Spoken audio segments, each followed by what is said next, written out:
Who should we buy? Who should we sell? And who should we hold ahead of the Spanish Grand Prix? Let's find out.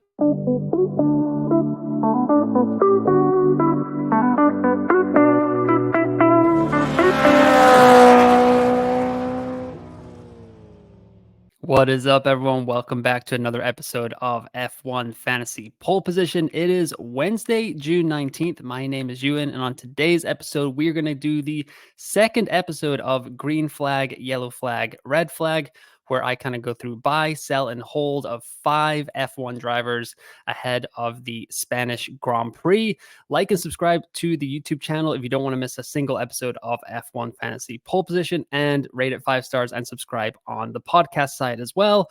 We are flying up the subscriber rank, so support is greatly appreciated. Trying to get to 500 subscribers before the summer break, so let's make that happen. But I won't waste any more of your time here.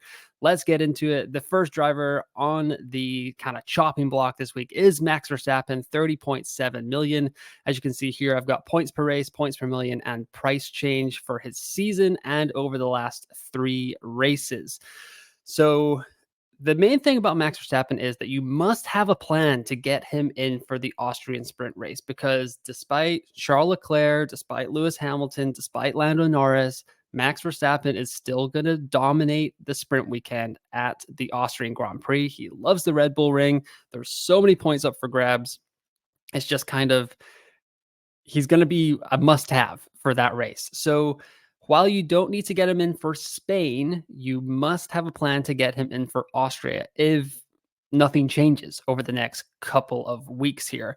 And with the calendar kind of going towards more traditional tracks, more F1 classic tracks that we're used to, it should suit the Red Bull a little bit better than the previous races. Imola, Monaco, Miami, Canada all have their weird kind of quirks. And Red Bull should really start to dominate at these more traditional tracks like Spain, Austria, Silverstone. So it'll be very interesting to see how they get on. It should suit them here. But on the season, Max has been getting 33.4 points per race over the last 3. That's gone down to 28.3. Had a tough time in Monaco, but that was sandwiched between 2 wins, so nothing to complain about there. Points per million, he's 1.1 points per million on the season, 0.9 over the last 3 races. And price change in total on the season, he's gone up 0.7.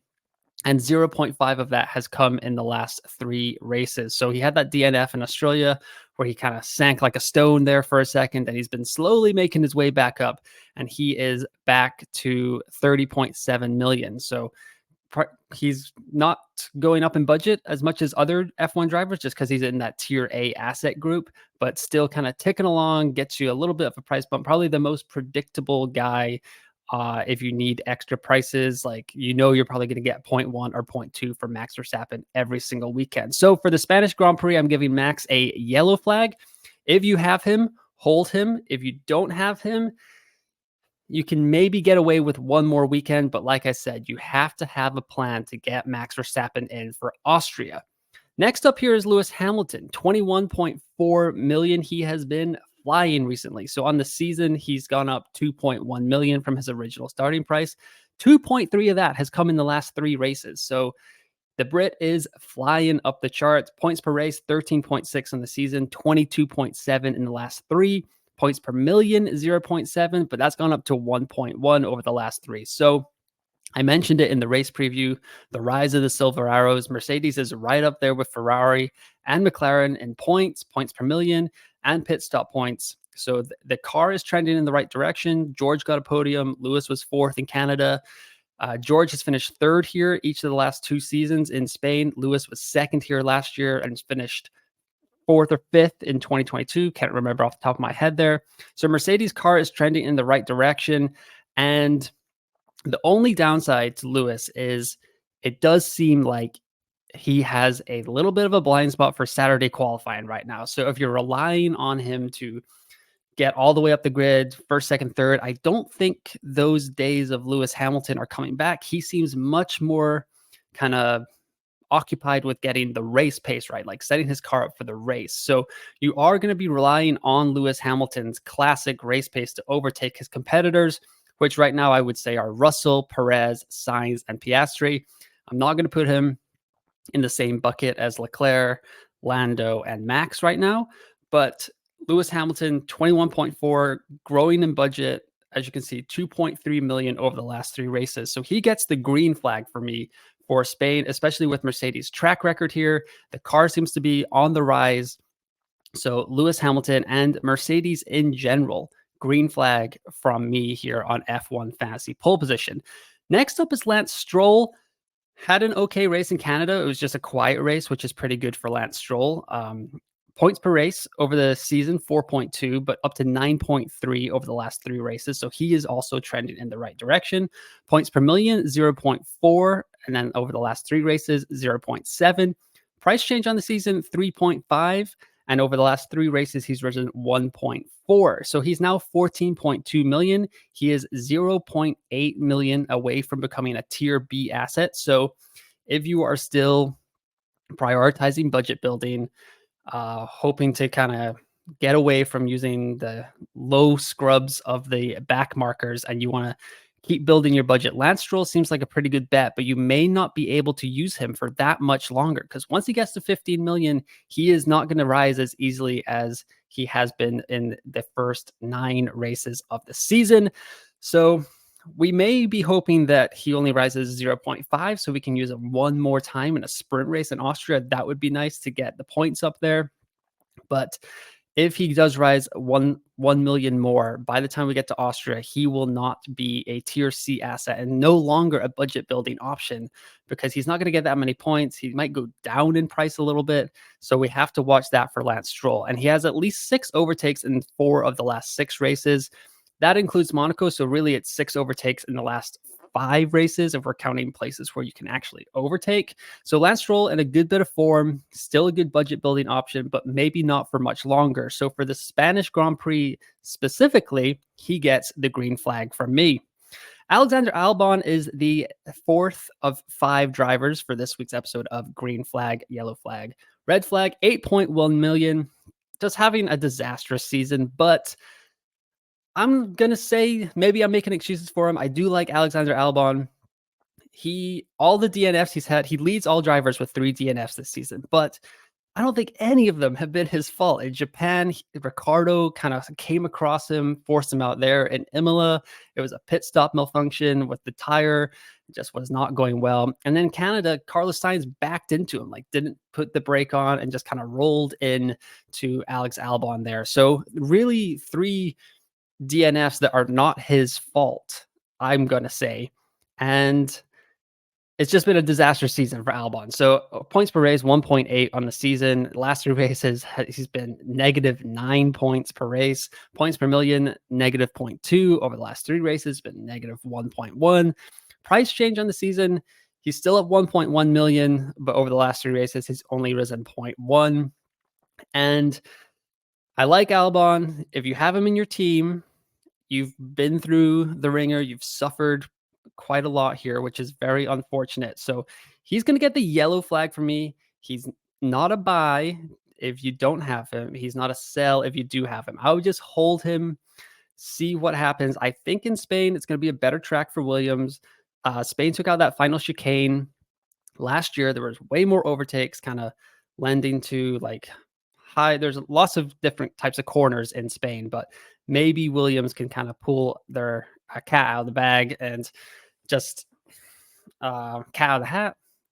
Mixing my metaphors, sayings there. But anyways, maybe Williams can pull a trick and get Alexander Albon some points.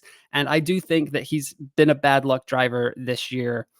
And it's just hopefully that luck kind of bounces back in the second and third thirds of the 2024 F1 fantasy season. So yellow flag for me for Alexander Albon.